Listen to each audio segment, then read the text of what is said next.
প্রথম কথাটা হচ্ছে যে যদি আপনার খালেদা জিয়াকে সত্যিকার অর্থে স্মরণ রাখতে চান, তার স্মৃতিকে মনে রাখতে চান, বাংলাদেশ অত্যন্ত শক্তিশালী একজন অভিভাবক হারিয়েছেন, যিনি কাজ করতে পারেননি। ডেফিনেটলি তার অনেকগুলো তিনি যেহেতু অনেক ক্ষেত্রে তিনি সহযোগিতা পাননি এবং রাষ্ট্রের তরফ থেকে বিভিন্ন জায়গায় তিনি সহযোগিতা পাননি।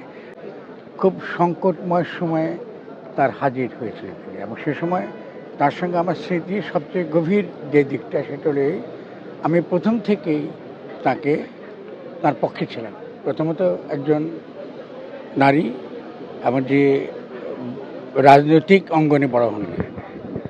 তিনি তার যে তার যে রাজনৈতিক শিক্ষা সেখান থেকে তিনি আসেন, কিন্তু সেখান থেকে তিনি বেরিয়ে এসে বিশেষত এরশাদ বিরোধী আন্দোলনের সময় তিনি বেরিয়ে এসে তার যে নেতৃত্ব দেবার যে ক্ষমতা, যে দূরদর্শিতা এবং যে একত্র করেছিলেন এই পুরো আন্দোলনকে, তখন থেকে তার প্রতি আমাদের একটা